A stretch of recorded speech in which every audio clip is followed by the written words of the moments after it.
Nga guys, ano dito tayo sa ating bahay-bahayan. Bantay bata muna tayo. So ito magugulang na to guys. Halos mga ready for ano na to, breeding. Itong mga ibon na to, dumapo sa matutulis. So hindi pala effective yung matutulis na yan guys. Hindi siya effective. Ayan o, may dumadapo pa rin. Kayang-kaya niya lang apakan yung tulis-tulis. Hindi effective. Huwag na kayo bumili sa TikTok niyan. Mas effective pa rin yung ganon. Yung mga steel matting at saka yung mga fabricated na bakal. Ayan, naglilipad-lipad na sila guys. So sinaraduhan ko sila dyan lang muna sila maglipad-lipad. Ayan. Ayan, naghahabol na nga yung iba oh. Naghahabol na oh. Oh. So sana mapaamo natin yung karamihan dito. Ayan, di ko siguradong aamo sila kasi magugulang na yan, pero wag lang silang pipitik na malayo kagad. Ayun, may sumalpok nga kagad oh. May salpok guys oh. Unang lipad yan pag ganyan. So yung iba naglilipara na. Ayun, salpok guys oh. Laki. Ayun, naglilipa si Grisel oh. Lumilipad na oh. Ayan. So boy dakma, abangan mo na yung mga ibon ng alarkolok. Ako guys, pag nahuli nyo ibon ko, hindi ko nakukunin. Hindi ko, para sa inyo talaga yun. Marami naman tayong ibon, ba't ka pa kukunin yun sa inyo? Basta pag nahuli nyo, pero hindi ko rin ini-encourage na gawin nyo yun. Pero sa alarkolok, okay lang. Ayun o, itim mo. Okay lang na itabi nyo na yung ibon. Kasi naniniwala ako para sa inyo talaga yan. Pero siyempre, mas maganda pa rin manaig yung ating, pag hindi pag-i-interest sa hindi sa atin, no? Ayan. Kasi ayoko ring sumamaloob ko eh. Kumbaga, iniingatan ko lang yung puso ko. Huwag masaktan. Grabe, ang lalim na na. Pero anyways, basta, pag nahuli nyo ibong ko, di nyo naman malalaman na sa akin yun eh. Wala naman personal ban yan eh. Pero pag may personal ban, malalaman yung akin, sa inyo pa rin yun. Tabi nyo na. Namimigay nga tayo ng ibon eh. Eh, lalo pa kung nahuli nyo. Baka mahinang nilalang lang yun. Hindi, ano. Yung isa doon, yung Grisel guys, may sipon no. Oh. Hindi ako natatakot sa sipon guys. Pag may sipon yan, pikit ang mata, rumoronda pa rin no. Oh, palakasan talaga ng ibon. Pag may naibon mo, pansinin nyo guys, ano, may mga sipon dyan. Yung iba naman wala namang sipon. Ano ibig sabihin? Hindi, immune na yung mga nandyan na walang sipon. Tapos yung may mga sipon, nagpapalakas pa lang ng immunity yon. Huwag nyo masyadong gamutin ng gamutin. Pero kung magagamot man ako, dalawa lang ginagamot ko dyan. Herbacure at saka yung Master True Pills. Bagong dating yung stock natin ng Herbacure. Tsaka Master True Pills pala bagong dating. Yung Herbacure, meron pa tayong stock nun. Okay, update ko kayo sa sunod guys. Bantayan ko muna itong mga to, baka magliparan lahat eh. Let's go! So ito nga guys, good news. At inuwian pa nga tayo ni Tutuan. Ayan, late comers lang siya kanina. Ayan, so hindi ko siya na-videoan kanina. Ayan o. Saan ba si Tutuan? So si Tutuan is laging, laging cut off. Pero ngayon, maaga siya kasi nakauwi siya. Ito siya oh, guys oh, si Tutuan oh. Oh yan, si Tutuan oh, tingnan nyo. Tinanggal ko na yung sticker niya. Hindi ko na siya kilinak guys. Oh. Ang kulang na lang natin si Dan na lang. Grabe, kawawa si Dan. Malamang doon natitira yun sa Bawang La Union. Kasi nung nakaraan, di ba, late na siya nakauwi sa midtos natin ng Biyernes. Tapos, diretso load na siya sa truck nung Friday. Grabe. So road for recovery si Tutuan. Mukhang okay naman yung katawan niya. Ayan, mukhang tuliro lang siya. Tuliro lang. Ayan. Pero road for recovery na siya. So sana makauwi pa si Dan bukas. Kahit pa paano makahabol siya. So 18 out of 19 tayo mga tropa. Ayan yung ating mga ibon 2, 4, 6, 8, 10. Tuliro talaga siya 10, 11, 12, 13, 14, 15, 16, 17, 18. Ayan, grabe, 18 out of 19 tayo. So nagkapahirapan. Nasa 30 to 40% lang ang clocking ng club sa BBC Cavite. So talagang napalaban yung mga ibon kasi siyempre may holdover tayo. So napaganda yung pauwi natin kasi halos makompleto tayo. Nagbutas nga lang si Tutuan pero overall maganda pa rin yung naging performance ng ating mga ibon. Ayan. So, si Grisel guys, muntik nang pumasok sa top 10. Number 11 siya. Kumbaga sa ano nasipa siya, dapat number 10 siya. Kaso yun nga, hindi siya napasok kagad. Na ano siya na nagloloko, lagi nasa labas natin yan tagal pumasok. So bibigyan ko lang sila ng konting patoka. Ayan. Ito yung ating patoka guys. Yung tira ko kanina, bibigay ko na ngayon. Oh, ito yung tira nila. Konti lang to guys. Oh, so nakatakal na to. Ayan oh. Ito lang yung tira natin kanina. Si Grizzle guys, so kakaya. Gusto mo. Dito tayo magpakain guys, gabi na. Mga recover naman sila kagad kasi nga mga clock naman sila lahat. Ang inaalala ko lang si Tutuan kasi medyo tahimik pa rin siya. Kain kayo mga tropa.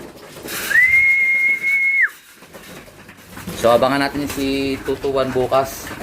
Sana kayanin niya pa rin. Makauwi siya at baka habol. So kasali sa Patibayan yung kasi sinali ko sa Patibayan 2 lahat. Para walang sisiyan. Sa Patibayan 1, si partner lang muna pinataya ako.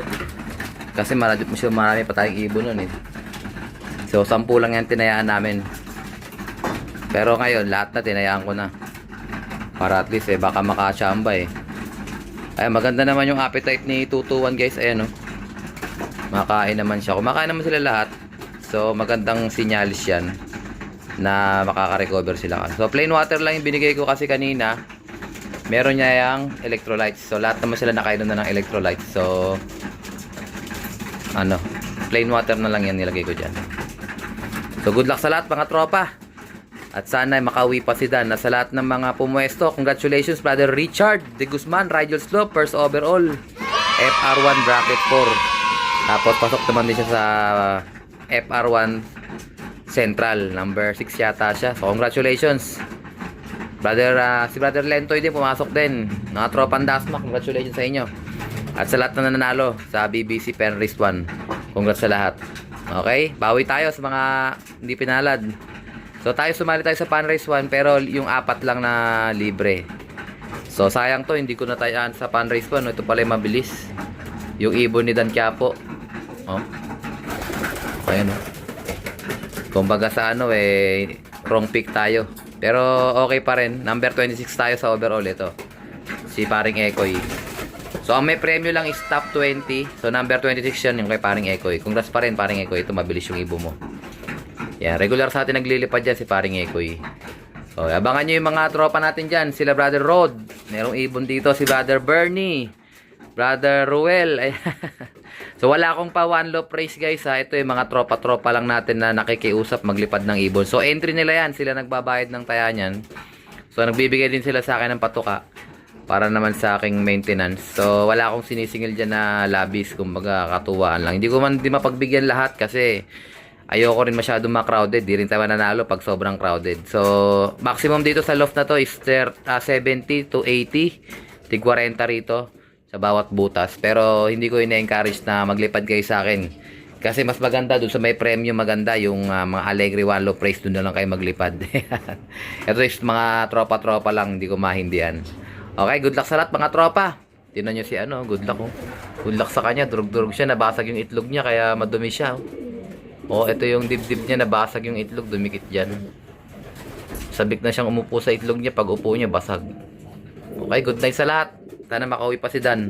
Let's go. So yun nga guys, parating na yung ating mga NDR rings. So ito.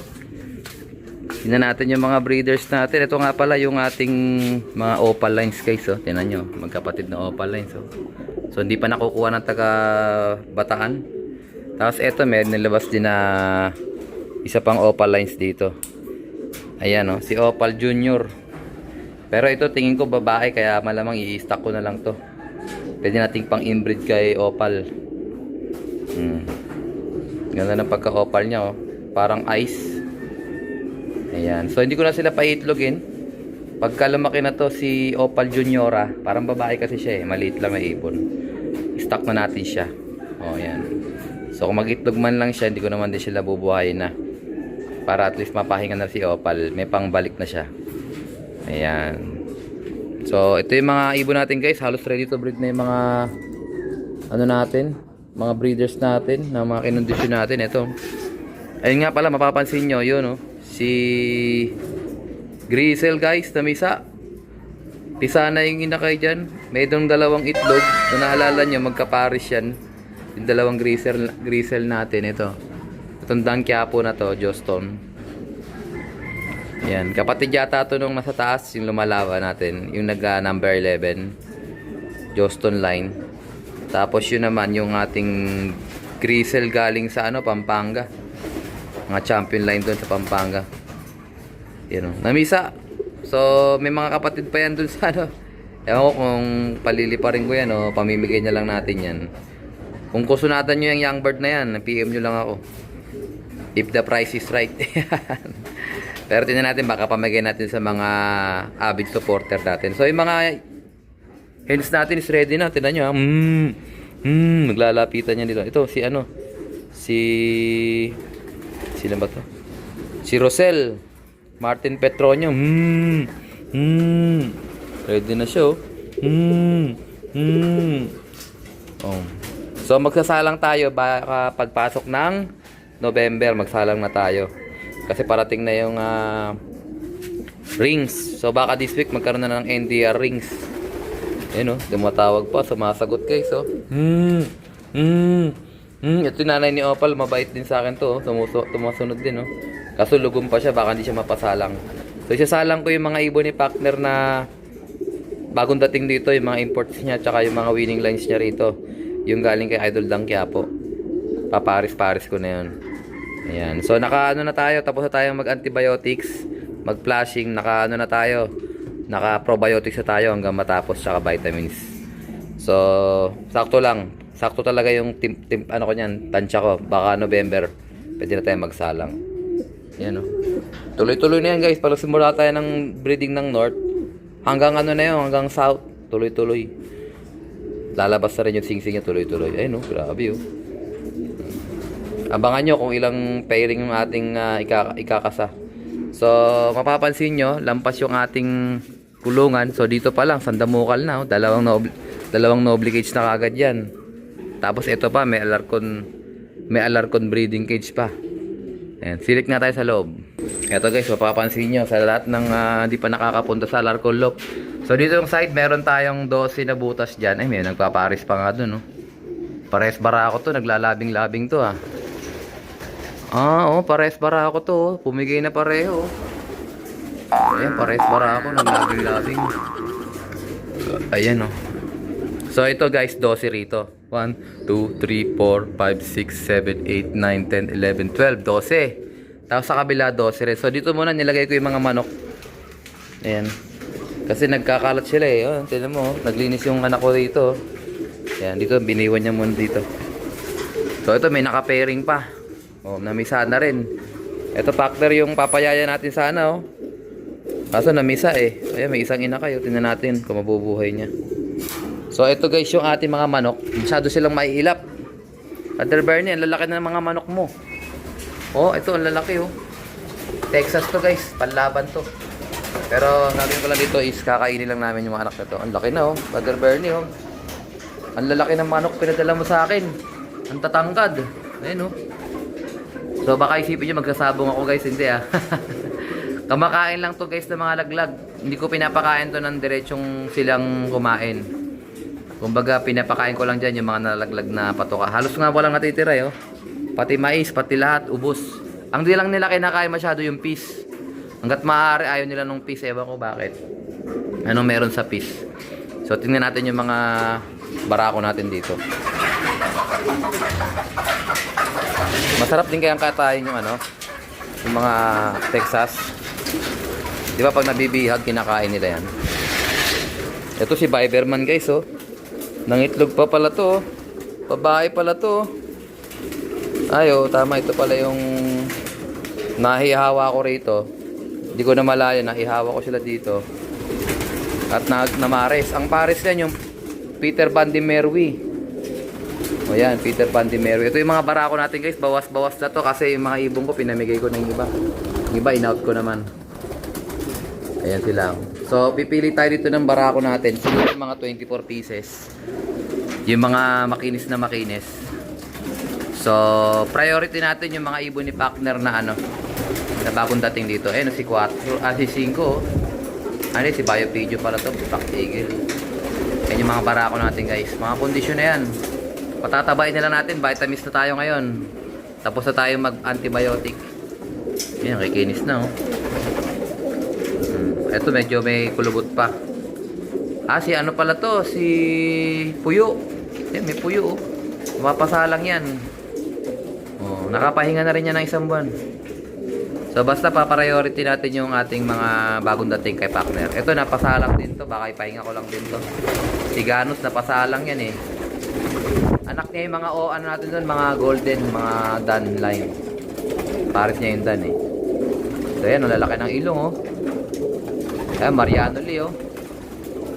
Ito yung mga ano namin, ito yung kay ano, kay Brother Kiko. Hindi, ano to, Tio Medivera to. Ito yung kay partner, bagong dating din to. Kasama to sa mapapasalang. Ayan, patatabayan natin sila ngayon. Konting taba lang. So, jeta sila guys kasi maano to, kumbaga stock bird lang. Pero pagka nagbi-breeding na tayo, pinapataba ko na yan. Para at least maganda yung kanilang katawan bago isalang. Ito, Morris Gordon, no? Martin Petronio, Morris Gordon yan. Tacloban finisher. Hindi, Tacloban clacker pala to. May pwesto yata to. Pumesto pa nga to eh. So, hindi ko na maalala yung iba, pero madalas dyan, mga winners na rin, may tinamaan na rin. Yung mga galing namin na patayan ni partner, may mga pwesto yun. Hindi ko lang alam yung pwesto, pero mga winners din yun, pwesto. May premyo. Good luck sa atin, partner. Ito na. Pipiliin na natin dito yung matitikas talaga. Ayan, Luis Chu Vandenbroek. Oh, ayan. Oh, yan, Luis Chu Vandenbroek line yan. Punta na naman tayo sa mga hens natin. Dito naman sa mga hens guys, ito. Ayan sila, punta tayo sa loob. Ayan o, awas-awas na yung patuka nila o. Hindi nila inuubos o. Sarado ko muna yung ano. Pupunta yan sa kabila eh. Pupunta sa labas eh. At least eh, makaharaan natin sila. Ayan, nag-iitlogan na nga o. Ito ka, namisa, dalawa o. Na-istorbo na natin sila. Ganda o. Brad Toto, yung stock bird natin, oh. Yung inbreed grass lang, ang kinis na rin. Mapapasalang din to. O, ayan, yung UFC, guys. Yan yung nanay. Nanay nung grizzle na yan, yung mga namisa na yun. Ito yung bago namin kuha kay ano, Oliver Baez, Wanda Line, no? Bagong-bago yan. Ayan, kinuha namin ni Brad Paul yan doon sa Tagaytay. Ito, Dangkiapo Line, no? Ang ganda na rin. Brother, Dangkiapo, ito, ibo mo. Breed mo to, ang ganda, oh. Sana magaling din ang mga anak nito. So, pinadala niya ako ng mga stock bird niya. Ayan o, ganda o. Sobrang ganda guys. Sana magaling din. So, yung mga magulang niya nandito na rin sa amin. Ayan. So, tingnan natin ko. Ito yung mabait sa akin si ano, Russell.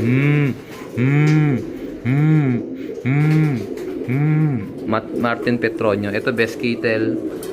Dalawa yung best kittel namin, magkapatid. Barakot babae na sa kabila yung kapatid. So kung naalala nyo si Dan yung nawala nating ibon, ito yung nanay niya. Ayan, Dan. Bingosteria. Legendary Dan line. Dan din ang kulay. Tapos yung asawa niya, pinaris ko yan yung Tacloban Daybird ni Brother Billy. Kaso hindi pinalad, di ba, nawala. Ayan. Ayan sila guys, ang kikinis na. Excited ito, Mulawin Kingslop. Yang grizzle na yan. Ayan o. Mulawin Kingslop yan. Brusco Mulawin. Ito naman yung nanay nung ano, nung Tacloban Daybird ni ano, Brother Billy. Ayan. Ariel Bunag line to. Ito, ex-machina o. So kung naalala nyo, si Batanes. Ito yung line ni Batanes. Ito naman yung line ni Idol ano. SBR, di line ni brother ano, limutan ko. Si Christian Ferrer, ayan, brother Christian Ferrer. Ito mga Jason nandito. Jason Velvet. Ito Black Eagle. Ito yung nanay ni Opal, guys. Ayan, good luck sa atin. Sana maging maganda ang kalalabasan ng ating magiging breeding ngayong NDR. Tuloy-tuloy na yan, guys. 2026 breeding season. Panagsalang tayo.